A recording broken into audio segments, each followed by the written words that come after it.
Hello बच्चों एवं मेरे प्यारे दोस्तों, मैं जय सर आप सभी का स्वागत करता हूं आज का डिस्कशन क्लास में।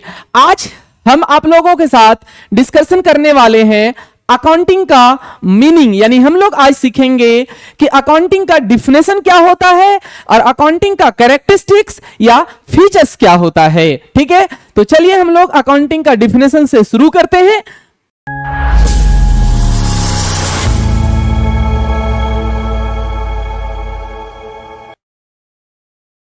बाबू, अगर हमसे पूछा जाए कि अकाउंटिंग होता क्या है, या आपसे पूछा जाए कि अकाउंटिंग होता क्या है, तो आप सबसे पहले बताओगे कि अकाउंटिंग जो है, accounting is the language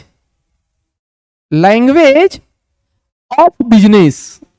accounting जो है बाबू वो बिजनेस का लैंग्वेज होता है। सर इसको लैंग्वेज कैसे बोला गया? लैंग्वेज क्या है सर? बाबू, जिस प्रकार से हिंदी एक लैंग्वेज होता है, एक भाषा होता है, अंग्रेजी एक लैंग्वेज होता है, एक भाषा होता है, ठीक उसी प्रकार से अकाउंटिंग भी एक लैंग्वेज है, एक भाषा है। क्या चीज का सर? तो बिजनेस का। किसका लैंग्वेज है? बिजनेस का। सर कैसे सर? बाबू, बिजनेस में क्या हो रहा है, कितना इनकम, कितना खर्चा, कितना का सामान खरीदे, कितना का सामान बेचे, प्रॉफिट हुआ या लॉस हुआ, ठीक है, ये सारा इंफॉर्मेशन जो आपको देगा वो कौन देगा, कौन बताएगा? अकाउंटिंग बताएगा। इसीलिए कहा जाता है कि अकाउंटिंग जो है वो बिजनेस का लैंग्वेज है, क्योंकि बिजनेस के बारे में सारा इंफॉर्मेशन कौन देगा मुझे? तो अकाउंटिंग देगा। अकाउंटिंग से हम लोगों को मालूम चलेगा कि बिजनेस में क्या हो रहा है, क्या नहीं हो रहा है। इसीलिए कहा जाता है कि अकाउंटिंग जो है वो एक लैंग्वेज है। किसका? तो बिजनेस का। ये तो सिंपल सा मीनिंग हुआ एक लाइन का। लेकिन अगर अकाउंटिंग का डिफिनेशन की बात करें बच्चों, तो ये है हम लोगों का अकाउंटिंग का डिफिनेशन, जैसा कि आप देख रहे होंगे। ठीक है, ये है अकाउंटिंग का डिफिनेशन बाबू। लेकिन इस डिफिनेशन को डायरेक्ट हम लोग नहीं समझेंगे। ये डिफिनेशन अमेरिकन का एक बॉडी है, उसके द्वारा दिया गया है बाबू, लेकिन डायरेक्ट इस डिफिनेशन को नहीं समझेंगे। इस डिफिनेशन को समझने से पहले मेरे प्यारे बच्चों, हम लोग अकाउंटिंग का फीचर्स पहले समझेंगे कि अकाउंटिंग का क्या फीचर्स है या क्या विशेषता है। उसके थ्रू फिर हम लोग समझेंगे कि अकाउंटिंग का डिफिनेशन होता क्या है, अकाउंटिंग कहते किसको है। तो अकाउंटिंग का फीचर्स बोलो चाहे अकाउंटिंग का कैरेक्टरिस्टिक्स बोलो, पहले वो हम लोग आज डिस्कस करेंगे। तो आओ हम लोग डिस्कस करते हैं क्या है अकाउंटिंग का फीचर्स या कैरेक्टरिस्टिक्स। तो अकाउंटिंग का जो सबसे पहला फीचर्स है बाबू वो क्या है? अच्छा बाबू, इसको फीचर्स भी बोल सकते हो या बोल सकते हो अकाउंटिंग का इस प्रकार से एक प्रोसेस होता है, इस प्रकार से अकाउंटिंग किया जाता है, ये भी बोल सकते हो आप। तो क्या प्रोसेस है, कैसे अकाउंटिंग किया जाता है? ध्यान से मेरी बात को सुनना, आएगा समझ में आपको। बाबू, पहला फीचर, पहला विशेषता है इसका identifying the financial transaction and event. यानी अकाउंटिंग जो है बाबू, इसमें सबसे पहले आइडेंटिफाई किया जाता है, यानी पहचान किया जाता है। ठीक है, क्या चीज का? फाइनेंशियल ट्रांजैक्शन एंड इवेंट का। पहले मैं आपको बताता हूं कि ट्रांजैक्शन और इवेंट का मतलब क्या होता है। बाबू, ट्रांजैक्शन को हिंदी में, हिंदी से इसको समझो, अच्छे से समझ में आएगा। ट्रांजैक्शन का हिंदी होता है लेन देन। ट्रांजैक्शन का हिंदी क्या होता है बाबू? लेन देन। लेन देन मतलब सर, जैसे बाबू ये मार्कर है, ये पेन है, ये पेन मान लो कि हम आपके पास बेच दिए 200 रुपया में। ये पेन हम आपके पास 200 रुपया में बेच दिए, तो पेन हम आपको देंगे और आपसे पैसा 200 रुपया लेंगे। तो हम आपको कुछ दे रहे हैं, पेन दे रहे हैं और पैसा आपसे ले रहे हैं। तो कुछ दे रहे हैं और कुछ ले रहे हैं, दिए लिए, इसी को हम लोग हिंदी में लेन देन कहते हैं। और लेन देन को ही अंग्रेजी में मेरे प्यारे बच्चों ट्रांजैक्शन कहा जाता है। समझ में आया होगा? ट्रांजैक्शन, कुछ भी सामान हम लोग खरीदते हैं तो उस पैसा देते हैं और उससे सामान लेते हैं, तो लेन देन किए ना। ठीक है, तो इस लेन देन को ही हम लोग अंग्रेजी में क्या कहते हैं? ट्रांजैक्शन कहते हैं। सर ये इवेंट क्या होता है? सर हम समझाते हैं आपको, ध्यान से समझना कि इवेंट क्या होता है। मान लो इस पेन की हम बात किए, मान लो इस पेन को हम 200 रुपया में खरीदे, 200 रुपया में हम इस पेन को खरीदे, परचेज किए, इसको खरीदे हम। ठीक है, इसको खरीदे हम 200 रुपया में, और इसको फिर हम क्या किए, 250 रुपया में बेच दिए बाबू, बेच दिए, बेचे इसको कितने में, 250 रुपये में। बाबू 200 रुपया में खरीदे हम तो पेन लिए होंगे और पैसा दिए होंगे, तो ये क्या कहलाएगा, एक ट्रांजैक्शन कहलाएगा बाबू। ये क्या कहलाएगा, एक ट्रांजैक्शन कहलाएगा। फिर इसको हम बेचे तो बेचे होंगे, पेन दिए और पैसा लिए, तो फिर ये क्या हुआ, ये भी एक ट्रांजैक्शन कहलाएगा बाबू। ध्यान देना, एकदम अच्छे से हम लोग समझेंगे आज, ठीक है। ये भी एक ट्रांजैक्शन कहलाया। लेकिन बाबू 200 का पेन को 250 में बेचे, सोचो क्या हुआ। तुरंत आपके दिमाग में आया होगा, सर इसका मतलब आप 50 रुपया का प्रॉफिट कमाए हैं, इनकम हुआ आपको, इनकम हुआ, फायदा हुआ आपको। कितने का फायदा हुआ, 50 रुपए का। तो ये बाबू जो 50 रुपए का फायदा हुआ, क्या ये कोई ट्रांजैक्शन है, किसी को दिया या किसी से लिए, नहीं। खरीदे इस समय ट्रांजैक्शन हुआ, इस समय लेन देन हुआ। बेचे उस समय हम पेन दिए और पैसा लिए, इस समय लेन देन हुआ। लेकिन जो प्रॉफिट कैलकुलेट किए, क्या ये ट्रांजैक्शन है, क्या इसमें लेन देन हुआ, नहीं। तो ये जो प्रॉफिट कमाए बाबू, ये हम लोगों का इवेंट कहलाता है। ये क्या कहलाता है, एक इवेंट कहलाता है। इसी प्रकार से और भी एग्जांपल्स है जो हम लोग ट्रांजैक्शन नहीं करते। जैसे मान लो आपके गोडाउन में कुछ सामान रखा हुआ था, ठीक है, और किसी कारणवश उसमें आग लग गया, ठीक है, और वो नुकसान हो गया। तो नुकसान हुआ तो लॉस तो हुआ, तो लॉस हुआ, ठीक है। क्या वो लॉस को आप ट्रांजैक्शन कह सकते हो, नहीं कह सकते हो। तो क्या कहलाएगा, वो एक प्रकार का इवेंट कहलाएगा बाबू, जिसको हम लोग हिंदी में घटना कहते हैं। आई होप कि आपको ट्रांजैक्शन और इवेंट का मतलब समझ में आ गया होगा कि ट्रांजैक्शन किसको कहते हैं और इवेंट किसको कहते हैं। हम लोग कैरेक्टरिस्टिक्स की बात कर रहे थे कि अकाउंटिंग का क्या फीचर्स है। तो अकाउंटिंग का सबसे पहला विशेषता है बाबू कि इसमें आइडेंटिफाई किया जाता है, मतलब पहचान किया जाता है। क्या पहचान किया जाता है, फाइनेंशियल ट्रांजैक्शन। फाइनेंशियल मतलब सर, फाइनेंशियल का मतलब आप बोल सकते हैं बाबू बिजनेस, बिजनेस का ट्रांजैक्शन। यानी सबसे पहले ये चेक किया जाता है, ये पहचान किया जाता है कि कौन सा ट्रांजैक्शन बिजनेस से रिलेटेड है और कौन सा ट्रांजैक्शन बिजनेस से रिलेटेड नहीं है। बात समझ रहे हैं, ठीक है।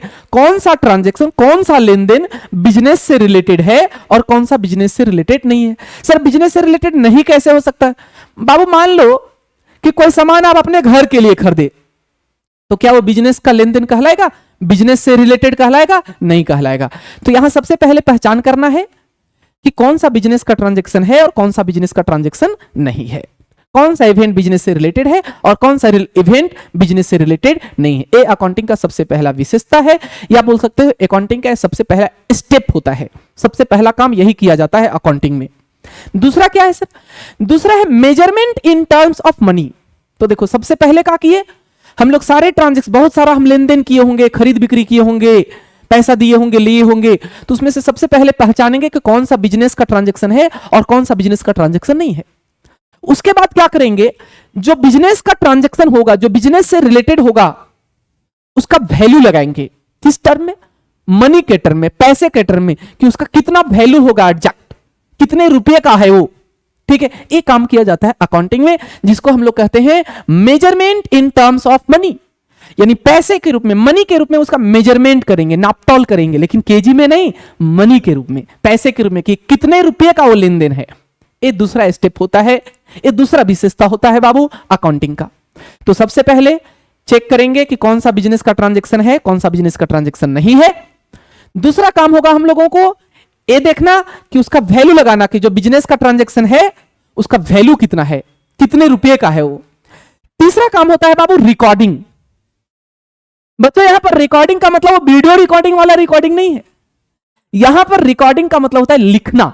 रिकॉर्डिंग का मतलब क्या होता है, लिखना। तो कैसे लिखा जाता है सर, तो अभी हम आपको बताए कि अकाउंटिंग का सबसे पहला काम है बाबू पहचान करना कि कौन सा बिजनेस का ट्रांजैक्शन है, फिर उसका वैल्यू लगाएंगे कि वो कितने रुपए का है, फिर उसको अपने डायरी में, अपने रजिस्टर में हम लोग लिखेंगे। जैसे जैसे ध्यान दोगे, ये मेरा एक रजिस्टर है, आपको दिख रहा होगा। इस रजिस्टर में हम क्या करेंगे, बिजनेस में जो भी लेन देन हुआ है उसको लिखेंगे। उसको क्या करेंगे, लिखेंगे हम लोग, ठीक है। तो जो लिखते हैं, जैसे मान लो कि हम सबसे पहले सेल किए तो सेल लिख दिए 200 रुपया, ठीक है। सेल किए तो सेल लिखे बाबू, ठीक है। तो सेल लिख दिए, परचेज किए तो परचेज लिख दिए, फिर सेल किए तो फिर सेल लिख दिए, फिर परचेज किए तो परचेज लिख। मतलब क्या होता है कि आप बिजनेस चला रहे हो तो उसमें खरीदोगे भी बेचोगे भी। परचेज मतलब खरीदना, सेल मतलब बेचना। आप खरीद भी करोगे, बिक्री भी करोगे, सेल भी करोगे। तो क्या किया जाता है अकाउंटिंग में, जितना भी खरीद बिक्री आप किए, जितना भी लेन देन हुआ, सारे चीज को पहले क्या किया जाता है, अपने डायरी में, अपने रजिस्टर में रिकॉर्ड किया जाता है। रिकॉर्ड का मतलब होता है बाबू लिखना। रिकॉर्ड का मतलब क्या होता है, लिखना। तो कैसे लिखा जाता है सर बाबू, सीरियल ऑर्डर पे। इसको क्रोनोलिकल ऑर्डर भी कहा जाता है। क्रोनोलिकल ऑर्डर का मतलब सर याद रखना, एग्जाम में पूछता है। क्रोनोलिकल ऑर्डर का मतलब होता है डेट वाइज। आज जो ट्रांजेक्शन, पहले जो ट्रांजेक्शन हुआ उसको पहले लिखो, बाद में जो ट्रांजेक्शन हुआ उसको बाद में लिखो। तो जैसे मान लो हम सबसे पहले सेल किए तो सेल लिखेंगे, परचेज किए तो परचेज लिखेंगे, फिर सेल किए तो फिर सेल लिखेंगे, फिर परचेज किए तो फिर से परचेज लिखेंगे, फिर परचेज है तो परचेज लिखेंगे, फिर एक कैरेज तो कैरेज लिखेंगे। मतलब जो जो भी बिजनेस में काम हो रहा है, उस लेन देन हो रहा है, उसको हम लिखेंगे। सर कैरेज का मतलब, कैरेज को हम लोग हिंदी में भाड़ा कहते हैं। जो भाड़ा हम लोग देते हैं उसी को बाबू कैरेज कहा जाता है। तो अकाउंटिंग का तीसरा जो काम होता है, तीसरा जो फीचर्स होता है अकाउंटिंग का बाबू, वो होता है रिकॉर्डिंग। ठीक है, वो क्या होता है बाबू, रिकॉर्डिंग। इसको हम लोग बाबू कहते हैं रिकॉर्डिंग। इसको हम लोग रिकॉर्डिंग कहते हैं, रिकॉर्डिंग कहते हैं। ठीक है, और याद रखना ये रिकॉर्डिंग कहां किया गया, एक बुक में, एक रजिस्टर में। तो इस जिस बुक में इसको रिकॉर्ड किया जाता है, लिखा जाता है, इसको बच्चों याद रखना अकाउंटिंग की भाषा में जर्नल कहते हैं। और इसके लिए हम लोगों को एक चैप्टर अलग से पढ़ना है, चैप्टर पढ़ना है, आप समझ सकते हो। रिकॉर्डिंग कैसे किया जाएगा इसके लिए एक चैप्टर पढ़ना है। ठीक है, तो ये है रिकॉर्डिंग का मतलब। रिकॉर्डिंग का मतलब हुआ कि बिजनेस में जितना भी लेन देन हो रहा है उसको सीरियल वाइज क्या कर दो अपने रजिस्टर में लिख लो। जैसे जैसे लेन देन हो रहा है वैसे वैसे लिख लो। ये है हम लोगों का बाबू अकाउंटिंग का तीसरा फीचर्स, कि इसमें रिकॉर्डिंग किया जाता है, लिखा जाता है। चौथा है बाबू क्लासिफाइंग। क्लासिफाइंग का मतलब क्या होता है सर, देखो अकाउंटिंग में क्या हुआ बाबू, तीसरा प्रोसेस हम लोग देखे कि रिकॉर्ड किए, सारे ट्रांजेक्शन को, जितना भी लेन देन हुआ उसको लिख लिए।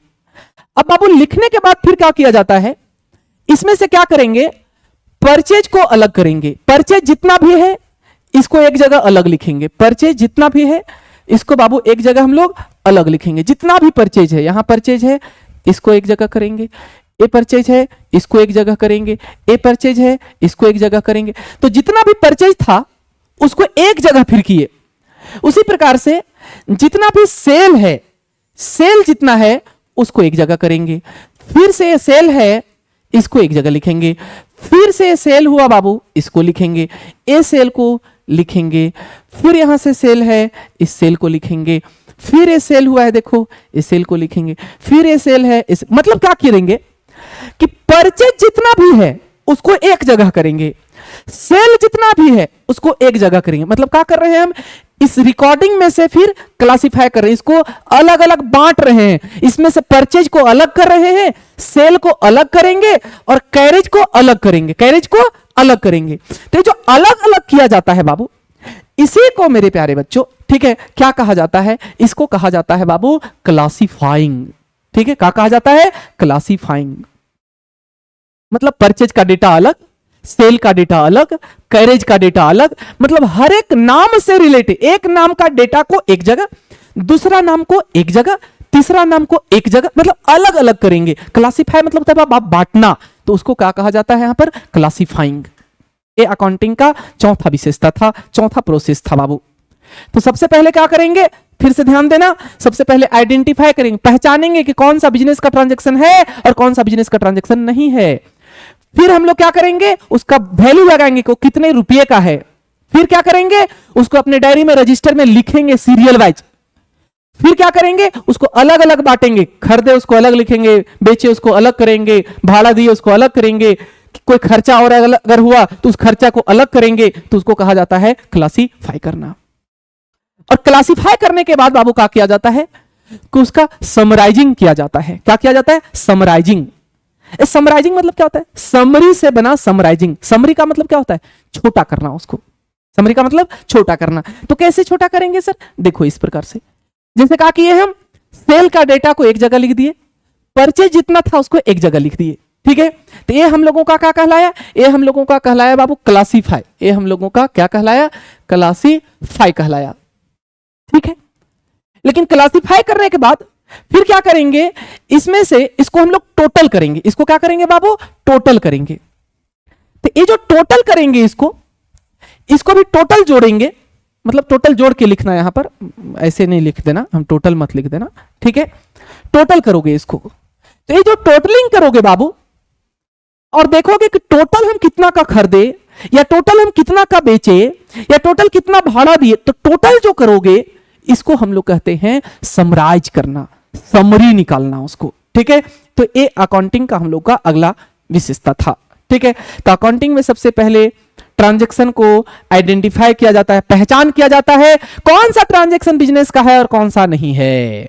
दूसरा काम अकाउंटिंग का होता है कि उसका वैल्यू लगाना कि कितने रुपए का है। तीसरा काम होता है अकाउंटिंग का उसको रिकॉर्ड करना, लिखना अपने रजिस्टर में।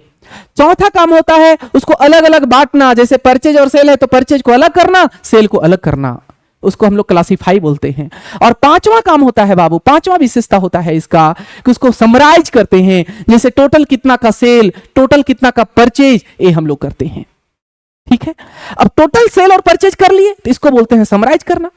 उसके बाद क्या करते हैं बाबू, जब टोटल सेल पता चल गया, टोटल परचेज पता चल जाएगा, तो उसके बाद क्या करेंगे, हम एनालिसिस करेंगे और इंटरप्रिटेशन करेंगे। ये एनालिसिस और इंटरप्रिटेशन का मतलब क्या होता हुआ सर? एनालिसिस और इंटरप्रिटेशन का मतलब हुआ ये जांच करना, ये चेक करना कि मेरे बिजनेस में जब सारा कुछ हम लिख लिए बाबू, खर्चा इनकम सारा लिखा हुआ है हिसाब किताब, तब ये चेक करेंगे, जांच करेंगे कि बिजनेस में मेरा फायदा हुआ या नुकसान हुआ, मेरे बिजनेस का क्या पोजीशन है, अच्छा पोजीशन है कि खराब पोजीशन है, अच्छा चल रहा है मेरा बिजनेस की खराब चल रहा है। ये जो हम जांच करेंगे उस प्रोसेस को क्या कहा जाता है बाबू, एनालिसिस और इंटरप्रेटिंग कहा जाता है। एनालाइज करेंगे उसको हम लोग, ठीक है। एंड लास्ट क्या है बाबू, कम्युनिकेटिंग। कम्युनिकेटिंग का मतलब क्या हुआ सर? कम्युनिकेटिंग का मतलब हुआ बाबू कि अगर आप एक अकाउंटेंट हो तो आप इतना सारा काम करोगे अकाउंटिंग में, तो सारा हिसाब करने के बाद फिर आप अपने ओनर को, अपने मैनेजमेंट को, मतलब जिसको भी जरूरत है आपका अकाउंटिंग के बारे में जानना, उसको क्या करोगे आप, इंफॉर्मेशन दोगे, उसको कम्युनिकेट करोगे, उसको बताओगे। तो उसको जो बोलोगे तुम कि इतना फायदा हुआ या इतना नुकसान हुआ, बिजनेस का पोजीशन ऐसा है, ये जो तुम बताओगे उसी को हम लोग क्या कहते हैं बाबू, कम्युनिकेटिंग कहते हैं। तो ये अकाउंटिंग का शुरुआत से लास्ट तक का प्रोसेस होता है, ठीक है। तो क्या हुआ, एक बार जल्दी से हम लोग देख लेंगे कि अकाउंटिंग का क्या क्या विशेषता है। तो सबसे पहले ट्रांजैक्शन और इवेंट को आइडेंटिफाई किया जाता है कि कौन सा बिजनेस का है और कौन सा बिजनेस का नहीं है। फिर उसका बाबू मेजरमेंट किया जाता है, यानी वैल्यू लगाया जाता है कि वो कितने रुपए का है। फिर उसको अपने डायरी में, रजिस्टर में रिकॉर्ड किया जाता है, रिकॉर्ड का मतलब लिखा जाता है। फिर लिखने के बाद उसको अलग अलग बांटा जाता है, एक नाम को एक जगह, दूसरा नाम को एक जगह, तीसरा नाम को एक जगह। फिर क्या किया जाता है उसको, तो क्लासिफाई करने के बाद समराइजिंग किया जाता है। समराइजिंग मतलब उसको टोटलिंग करते हैं, टोटल खरीदे कितना, टोटल बेचे कितना, टोटल खर्चा कितना, टोटल इनकम कितना, ये जो कैलकुलेशन करेंगे हम लोग, ये जो हम लोग करेंगे, ये क्या कहलाता है, समराइजिंग कहलाता है, ठीक है। फिर क्या करेंगे बाबू, एनालिसिस करेंगे, यानी ये चेक करेंगे कि फायदा हुआ या नुकसान, बिजनेस का पोजीशन कैसा। इसीलिए तो हम लोग अकाउंटिंग कर रहे हैं, यही जानने के लिए ना कि बिजनेस कैसा मेरा चल रहा है, कितना फायदा कितना नुकसान हुआ, यही इसी के लिए तो अकाउंटिंग किया जाता है। तो वो हम लोग एनालिसिस करेंगे, सोचेंगे, एंड लास्ट में फिर क्या करेंगे, इंफॉर्मेशन जो निकल कर तैयार होगा उसको हम लोग कम्युनिकेट करेंगे, जो अकाउंटिंग का यूजर्स होगा, ऑनर होगा, मैनेजमेंट होगा, जिसको भी जरूरत है अकाउंटिंग के बारे में जानना, ठीक है, मेरे बिजनेस का, तो उसको हम क्या करेंगे, इंफॉर्मेशन देंगे। ये अकाउंटिंग का फीचर्स या कैरेक्टरिस्टिक्स है। आई होप कि आपको समझ में आया होगा, ठीक है। अब आइए हम लोग बात करेंगे अकाउंटिंग का डिफिनेशन का। अब अगर आप अकाउंटिंग का डिफिनेशन पढ़ोगे तो आपको बहुत अच्छे से समझ में आएगा। स्टार्टिंग में अगर आप समझते तो नहीं समझ में आता, थोड़ा सा प्रॉब्लम क्रिएट होता। देखो क्या कहता है, कहता है accounting is the art of recording. एक आर्ट है, कला है। कैसे इसको कला बोला जाता है बाबू? अकाउंटिंग में क्या करते हैं हम लोग, रिकॉर्ड करते हैं, लिखते हैं, अलग अलग बांटते हैं। तो आर्ट मतलब क्या होता है, कला। ये हर पर्सन का क्या होता है, अलग अलग। मेरा कला अलग होगा, आपका कला अलग अलग होगा, यानी आपका लिखने का तरीका अलग होगा, मेरा राइटिंग अलग होगा। क्या हम दोनों का रेटिंग सेम होगा? नहीं। हो सकता है हम पहले परचेज को टोटल करेंगे, आप हो सकता है पहले सेल को टोटल करेंगे, तो हम दोनों का क्या हुआ, कला अलग अलग हुआ। इसलिए कहा जाता है कि अकाउंटिंग जो है एक आर्ट है बाबू, एक कला है। क्या चीज का कला है? Of recording. अब रिकॉर्डिंग मतलब आपको बता दिए हम, रिकॉर्डिंग करने का कला है। क्लासिफाइंग, क्लासिफाइंग करने का कला है। And summarizing in a significant manner and in terms of money, ये सब आपको समझाए। इन टर्म्स ऑफ मनी मतलब पैसे के रूप में। ट्रांजैक्शन एंड इवेंट, क्या चीज को? ट्रांजैक्शन और इवेंट को। आई होप कि आपको समझ में आया होगा क्योंकि हम आपको समझाए अभी। Which are in part at least of a financial character, अभी बताए थे फाइनेंशियल कैरेक्टर का जो होता है, फाइनेंशियल नेचर का जो होता है, उसी को रिकॉर्ड किया जाता है, उसी को लिखा जाता है अकाउंटिंग में। And interpreting the result thereof. I hope कि अब आपको अकाउंटिंग का डिफिनेशन समझ में आया होगा क्योंकि इस सारे का मतलब हम समझाए। तो अकाउंटिंग क्या है? अकाउंटिंग एक आर्ट है बाबू। क्या चीज का? रिकॉर्डिंग करने का, क्लासिफाइंग करने का, समराइजिंग करने का। क्या चीज को? क्या चीज को रिकॉर्डिंग करने का? तो ट्रांजैक्शन और इवेंट को रिकॉर्डिंग करने का, लिखने का, और फिर उसका इंटरप्रिटेशन करने का, एनालिसिस करने का, और फिर लास्ट में उसका एक रिजल्ट निकालने का। रिजल्ट मतलब उसका फायदा हुआ या नुकसान। ये था हम लोगों का बाबू अकाउंटिंग का डिफिनेशन। ये American institute of certified public accountant के द्वारा बाबू दिया गया है। अमेरिकन का एक बॉडी है, उसके द्वारा दिया गया डिफिनेशन है। इसलिए इसी डिफिनेशन को एकदम याद कर लेना। अगर पूछ दिया तो आपको इसी डिफिनेशन को रट के लिखना है, याद करना। हम बोल तो रहे हैं, हम नहीं बोल रहे हैं कि आप सब कुछ समझ लिए, ठीक है, याद लेकिन करना होगा। हाँ, इतना हम आपको जरूर बोलेंगे। एक हर एक छोटे छोटे वर्ड का मतलब हम आपको बताए, इससे आपको याद करने में आसानी हो। कैसे सर? सिंपल सा, अकाउंटिंग क्या है? तो अकाउंटिंग एक आर्ट है। क्या चीज का? रिकॉर्डिंग करने का, क्लासिफाइंग करने का, समराइजिंग करने का। क्या चीज को? ट्रांजैक्शन एंड इवेंट को, जो फाइनेंशियल नेचर का रहेगा, और फिर उसका एनालिसिस और इंटरप्रिटेशन करके उसका रिजल्ट निकालने का एक क्या होता है? एक आर्ट होता है, कला होता है। अगर आप हिंदी में देखना चाहेंगे तो हिंदी में कहता है लेखांकन यानी अकाउंटिंग वित्तीय प्रवृत्ति, सौदों या लेन देन एवं घटनाओं को प्रभावपूर्ण विधि से, प्रभाव मतलब उसका इफेक्टिवली, ठीक है, मतलब सही ढंग से मौद्रिक रूप में, मौद्रिक मतलब पैसे के रूप में लिखने, वर्गीकृत करने और सारांश में व्यक्त करने तथा उनके परिणामों की व्याख्या करने की क्या है? एक कला है। यानी अकाउंटिंग एक आर्ट है। ये था बाबू हम लोगों का अकाउंटिंग का डिफिनेशन और कैरेक्टरिस्टिक्स हम लोग आज सीखे। अगर आपको मेरा क्लासेस अच्छा लगा होगा तो वीडियो को लाइक जरूर कीजिएगा और अपने प्यारे प्यारे दोस्तों को शेयर भी जरूर कर दीजिएगा, ठीक है, क्योंकि अगर आपको अच्छा लगेगा तो मुझे भी अच्छा फील होगा और इसी प्रकार से अगर आपको अच्छा लगेगा, ठीक है, तो इसी प्रकार से हम आपको हेल्प करते रहेंगे वीडियो दे करके, ठीक है। तो बहुत बहुत धन्यवाद आप सभी को, यदि आप मेरे साथ जुड़े रहते हैं उसके लिए, ठीक है। तो तब तक के लिए बाय बाय।